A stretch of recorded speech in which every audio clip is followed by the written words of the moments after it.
ಪವಿತ್ರ, ಏನ್ ಹೇಳಿದ್ದೆ ನೀನು? ನಾನು ಹೊಲಕ್ಕೆ ಹೋಗಿ ಬುದ್ಧಿಯನ್ನು ಕೊಟ್ಟು ಬಾ ಅಂತ ಹೇಳಿದ್ರೆ ದೇವರ ಜ್ಞಾನ ಮಾಡ್ತಾ ನಿಂತಿದೆಯಲ್ಲ, ಅಷ್ಟು ಗೊತ್ತಾಗಲ್ವಾ ನಿನಗೆ? ಅತ್ತಿಗೆ, ನನಗೆ ಕಾಲೇಜಿಗೆ ಹೋಗೋದಕ್ಕೆ ಟೈಮ್ ಆಗುತ್ತೆ ಅತ್ತಿಗೆ.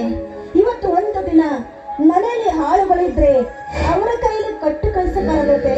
ಏನು ಮನೆ ಆಳುಗಳ ಕೈಲಿ ಕೊಟ್ಟು ಕಳ್ಬೇಕಾ? ಅಂದ್ರೆ ನಿನ್ನ ಮಾತಿನ ಅರ್ಥ ಈ ಮನೆಯಲ್ಲಿ ನಾನು ಆಳು ಅಂತನಾ? ಅತ್ತಿಗೆ, ನಾನು ಹಾಳು ಅಂತ ನಿಮಗೆ ಹೇಳಿಲ್ಲ ಅತ್ತಿಗೆ, ಹೇಳಿಲ್ಲ.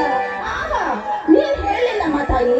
ನೀನು ಹೇಳುವ ಮಾತಿನ ಅರ್ಥ ಹಾಗೇ ಇದೆ ಅಂದೆ. ಹೆಚ್ಚಿಗೆ ಮಾತನಾಡದೆ ಹೊಲಕ್ಕೆ ಹೋಗಿ ಬುದ್ಧಿಯನ್ನು ಕೊಟ್ಟು ಬಾ ಅಷ್ಟೇ. ಅತ್ತಿಗೆ, ನಾನು ಇವತ್ತೊಂದು ದಿನ ಹೊಲಕ್ಕೆ ಹೋಗೋದಿಲ್ಲ ಅತ್ತಿಗೆ. ಏಕೆಂದ್ರೆ ನನಗೆ ಎಕ್ಸಾಮ್ ಇದೆ ಅತ್ತಿಗೆ. ದಯವಿಟ್ಟು ಇವತ್ತೊಂದು ದಿನ ಆಳುಗಳ ಕೈಯಲ್ಲಿ ಕಟ್ಟು ಕಳಿಸಿ. ನೋಡು, ನೀನು ಎಕ್ಸಾಮ್ ಬರೆದು ಪಾಸ್ ಆಗಿ ಸರ್ಕಾರಿ ನೌಕರಿಯನ್ನು ತೆಗೆದುಕೊಂಡು ಇಲ್ಲಿ ಯಾರನ್ನು ಸಾಕ್ಬೇಕಾಗಿಲ್ಲಮ್ಮ. ಮೊದಲು ನಾನು ಹೇಳುವ ಮಾತನ್ನ ಕೇಳಿದ್ರೆ ಅಷ್ಟೇ ಸಾಕು.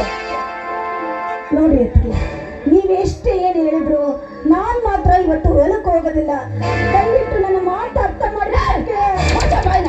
ಮಾತಿಗೆ ಮಾತು ಎದುರಾಡ್ತಾ ಇದ್ರೆ ಪರಿಣಾಮ ನೆಟ್ಟಗಿರೋದಿಲ್ಲ. ನೋಡು, ಒಳ್ಳೆ ಮಾತಿನಿಂದ ಹೇಳ್ತಾ ಇದೀನಿ, ಹೊಲಕ್ಕೆ ಬುದ್ಧಿಯನ್ನು ಕೊಡ್ಬಾ.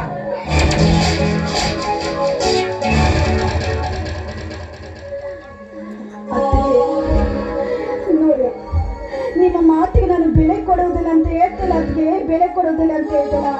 ನಾನು ಹೇಳುವ ಮಾತನ್ನು ಅರ್ಥ ಮಾಡ್ಕೊಳ್ಳಿ. ಇದೇನು ಹೊಲಕ್ಕೆ ಹೋಗಿ ಬುದ್ಧಿಯನ್ನು ಕೊಟ್ಟು ಬರ್ತೀಯೋ ಇಲ್ವೋ ಅಷ್ಟೇ ಹೇಳು. ಹಾಗಾದ್ರೆ ಬುದ್ಧಿಯನ್ನು ಕೊಡಿ. ಬುದ್ಧಿ ಕೊಟ್ಟು ಬಂದು ನಾನು ಕಾಲೇಜಿಗೆ ಹೋಗ್ತೀನಿ. ಸರಿ ಬಾ.